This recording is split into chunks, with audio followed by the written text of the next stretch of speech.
This is part of the mystery of the scoop marks, as the orthodox explanation for them makes it easily the most primitive technique, yet it's something that we only ever see on the most impressive or the most massive and megalithic of ancient achievements. For over a century, archaeologists said ancient Egypt was built with stone hammers and brute force, but when AI analyzed the granite quarries at Aswan, it flagged something impossible. Trying to shape the granite and not making too much progress. Machine-like cutting patterns that human hands could not produce. So how would you possibly achieve that with a hand stone hammer pounding away sideways in order to be able to? Egyptologists are scrambling to explain evidence that suggests advanced machines existed thousands of years before history says they should. The marks and shafts that should not exist. The Aswan granite quarries look harmless at first glance. This would have been the largest obelisk ever created. There are other large ones too in Egypt that weigh around 400 tons. They look like any other old work site filled with broken rock and empty trenches. But the moment experts looked closely at the quarry walls, they felt something was wrong. Carved into the hardest stone in Egypt are thousands of smooth, curved scoop marks. Each mark looks like it has been carved by a strong spinning tool, not by the hand of a human worker. The marks repeated across the entire quarry with almost perfect uniformity. Their size is the same, so is the depth and angle. This uniformity alone shocked researchers because granite is extremely hard, so hard that modern tools struggle with it. For decades, archaeologists claimed these marks were made by workers using dolerite pounding stones. Dolerite is a hard volcanic rock, and the idea was simple. The ancient workers had probably struck the granite over and over until a pit formed. But when modern teams tested this method, the results were rough, random, and uneven. The pits created in experiments never matched the smooth scoop marks seen in the quarries. Pounding produces messy craters with broken edges. It does not produce clean, repeating scoops that follow perfect straight lines. Yet that was exactly what the quarry showed. The marks looked organized and controlled, as if a guided cutting head moved across the stone with steady force. Shallow cut marks, which were later attempts to break the obelisk into smaller pieces. Many of these scoop marks continued beneath blocks that were never removed. Others wrapped around tight corners inside narrow quarry trenches in ways that are impossible for human workers. No one can swing a hand tool smoothly around an inner corner.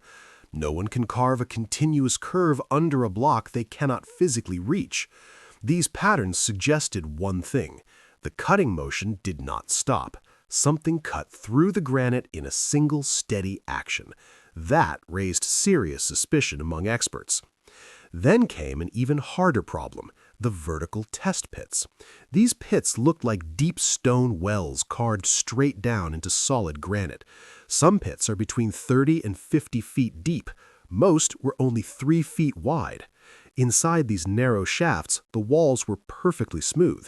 They had no hammer scars, no chisel lines, and no signs of workers climbing in and out.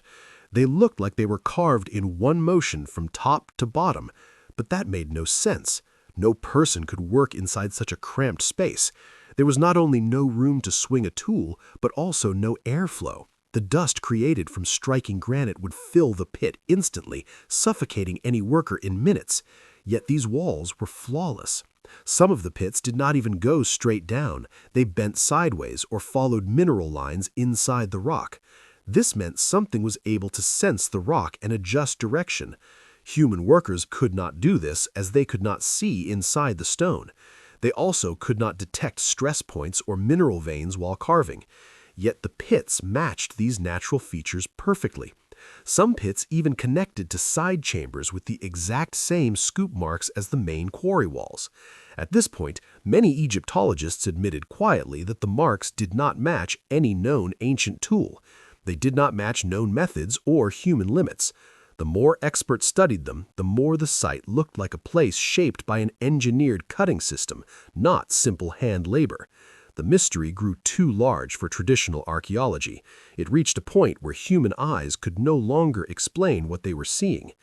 Extremely hard and tough rock, as well as at some point of extraction, they must have employed heat. And when AI analyzed these marks, it exposed shocking patterns. AI exposes what human eyes could not see. The shock began the moment the images entered the system. The researchers expected nothing unusual. They believed the AI would confirm the standard story about workers using dolerite stones, but instead, the first scans returned strange warnings. The neural network flagged the marks as non-human patterns. That phrase alone sent fear through the team because it meant the AI saw something that experts had missed for decades. To make sure nothing was overlooked, the team fed thousands of high-resolution photographs of the scoop marks into several advanced neural networks. These networks are normally used to identify manufacturing patterns in metal and stone. They were trained to detect the tiny details that show how a surface was cut or shaped. This allowed the AI to see details far too small or faint for the human eye. As the system examined the marks, it detected something disturbing. Inside, many of the depressions were faint spiral lines. These spirals were extremely thin and almost invisible without digital enhancement, and no one had ever noticed them before. The spirals were not chaotic or random, but smooth and controlled. The AI stated that these were classic signs of a rotational cutting tool. A rotational cutting tool is a device that spins as it cuts, similar to a modern milling head or a drill bit. This type of motion produces spiral grooves on the surface of the material. This was the first major break in the mystery. If the marks came from a spinning tool, then dolerite pounding stones could not be responsible. To investigate some rarely seen and remarkable features of the ancient granite quarry at Aswan in Upper Egypt, pounding does not spin and leaves jagged pits with broken edges, but the scoop marks were the opposite. They were clean, smooth, and matched modern patterns of rotational cutting.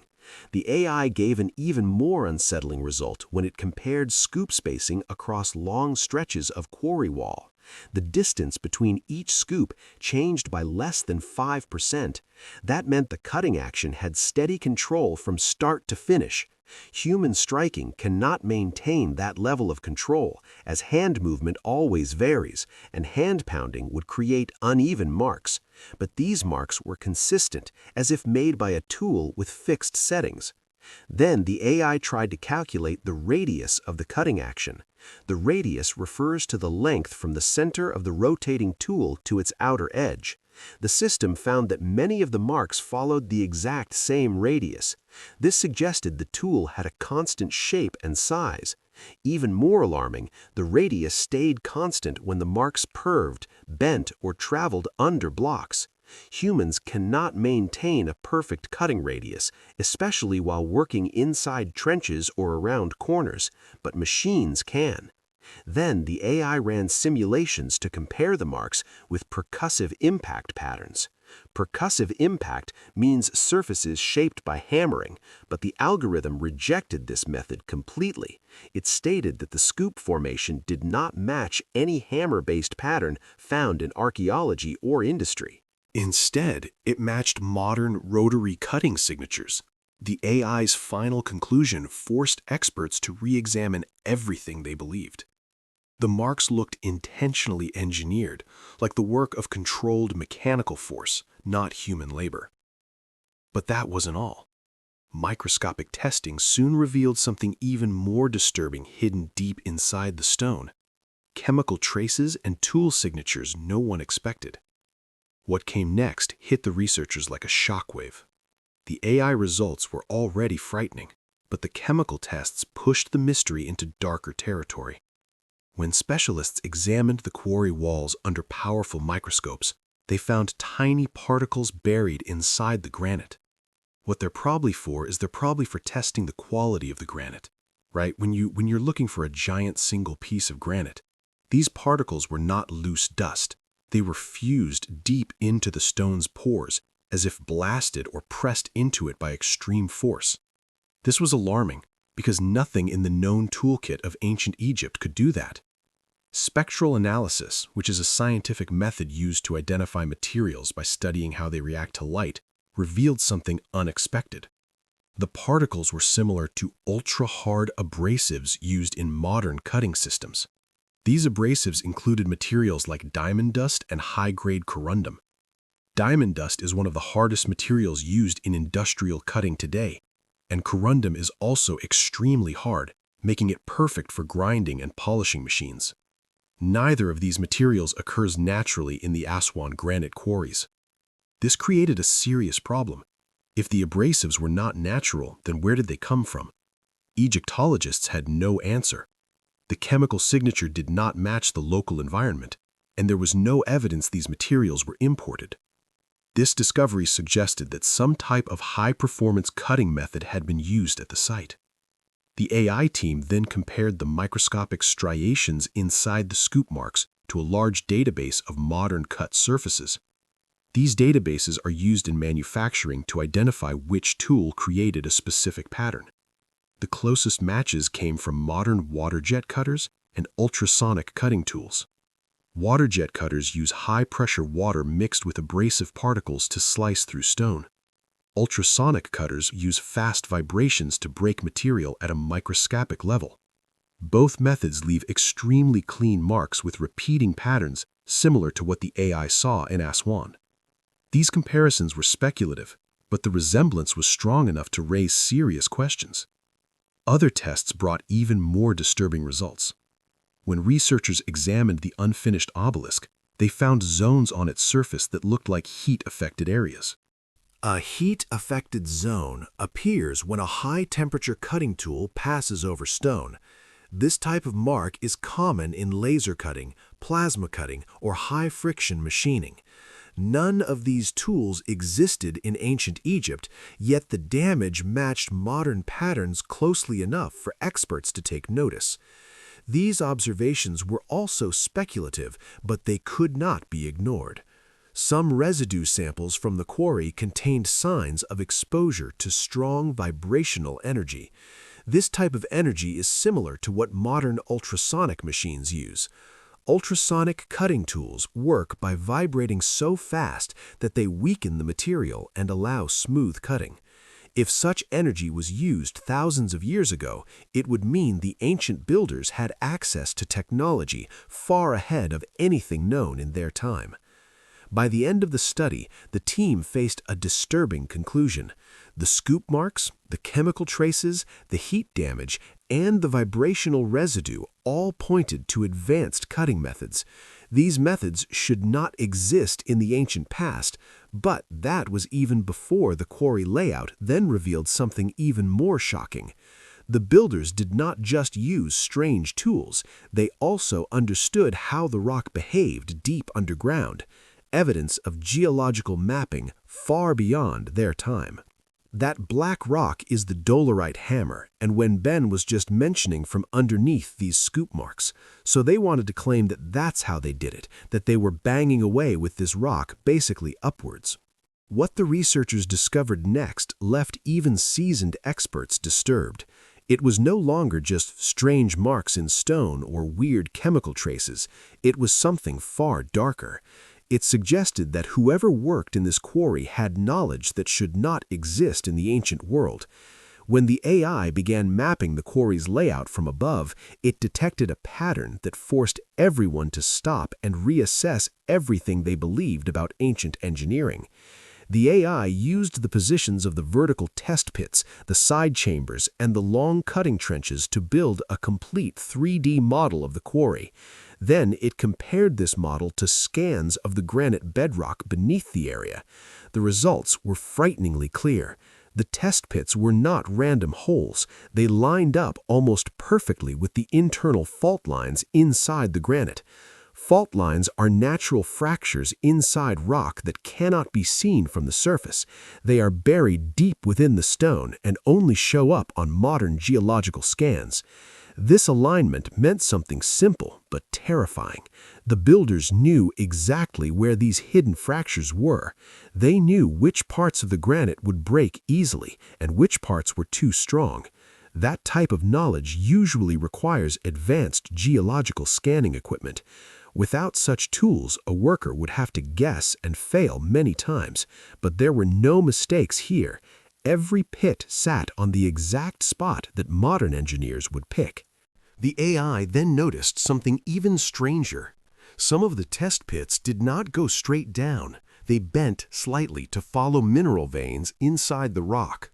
Mineral veins are thin lines of different material that run through granite. They can be tougher or softer than the surrounding stone. The fact that the pits followed these veins so accurately suggested a level of control far beyond anything expected from ancient quarry workers. It hinted at the use of a tool that could detect changes in the rock in real time. This idea is speculative, but the precision suggests the workers adjusted their direction based on what the tool sensed. You can still find many test holes at Aswan, which were dug using the scoop method, that were likely used to determine the quality of the granite. When the AI ran simulations comparing the quarry layout to modern quarry optimization strategies, the match was extremely close. In modern times, engineers planned pits and cuts to reduce stress on the stone and maximize the amount of high-quality granite they can extract. The Aswan quarry layout mirrored these patterns. The pits formed a grid that eased pressure on the rock, prevented cracks from spreading, and ensured clean extraction paths. This kind of planning requires detailed knowledge of geology and stress behavior inside granite. Yet here it was, mapped into a site thousands of years old. All of this pointed to one disturbing conclusion. The ancient builders had an understanding of granite structure that should have been far beyond their time. They seemed to know what the stone looked like from the inside, as if they had scanned it. This is speculation, but the evidence raises the possibility that some form of unknown sensing method was used. The layout was too perfect to be random. Every placement looked deliberate. Every pit served a clear purpose. The quarry did not look like the work of simple laborers. It looked like an engineered workflow created to extract granite with extreme efficiency. And then researchers found something that terrified the archaeological community: the lost harbor and the timeline that should not exist. The moment researchers reached the southern end of the Aswan quarry, the investigation took a turn that shook the entire archaeological field. This section of the site had always been labeled a simple harbor because of its wide, sunken shape. For decades, textbooks said it was nothing more than an ancient loading zone where workers dragged granite blocks toward the Nile. But once AI scanned the area in full detail, that harmless explanation collapsed instantly. The depression was far larger and deeper than any normal loading area. Its shape was smooth and concave, as if something enormous had been carved out of it with a single continuous motion. The walls of this pit were covered in the same curved scoop marks seen throughout the quarry, but the size and density of the marks were even more extreme. Scoop marks. So how would you possibly achieve that with a hand-stone hammer pounding away sideways in order to be able to? It looked like a massive piece of stone had been cleanly removed from the earth, leaving behind a scar that made no sense for hand tools. Everything about the layout felt cold, controlled, and engineered. When the AI calculated the volume of the depression, it estimated that a single block weighing between 3,000 and 5,000 tons had once sat inside it. To put this into simple terms, that is heavier than any stone used in the pyramids. It is far heavier than the largest obelisks in Egypt. It is so heavy that even modern machines struggled to move something of that size. The idea that workers with simple stone hammers carved out such a block is impossible. No ancient labor force could have shaped or transported something on that scale using basic tools. At the time that this work was supposedly being done, they basically only had bronze level of technology. Then another disturbing detail appeared. The quarry walls inside this depression were decorated with red ochre drawings of birds. These simple artworks match the style used by very early pre-dynastic groups in Egypt. These groups existed before the pharaohs, before writing, and before large stone architecture. They were small communities with no known advanced tools, yet their artwork was found painted over the quarry surface. This detail alone was not unusual. In this off-limits area, painted on the walls might have been done long before the great dynastic Egyptian civilization ever began. But the AI analysis confirmed something that shocked the entire research team. The scoop marks sat underneath the red ochre drawings. The drawings were placed on the exposed stone after the giant block had already been removed. This meant the machine-like cuts were older than the artwork. The high-precision quarrying came first. The simple drawings came later. That single fact flipped Egyptian history upside down. It meant the sophisticated cutting marks did not belong to any known Egyptian dynasty. They belonged to something older, something that existed before the earliest pharaohs, something that had techniques far ahead of the Old Kingdom builders. Archaeologists began to panic, not because the discovery was strange, but because it destroyed the accepted timeline. If the oldest marks are the most advanced, then Egyptian technology did not rise over time, it declined. That would mean dynastic Egypt inherited these quarries instead of creating them. It would mean the Egyptians built their civilization on top of ruins left behind by someone else. This idea is speculative but frightening because it fits the evidence. If true, then history books are wrong, and an unknown advanced civilization once walked this land. And the implications grow even darker when the record shows technology declined afterward. The decline that should not have happened.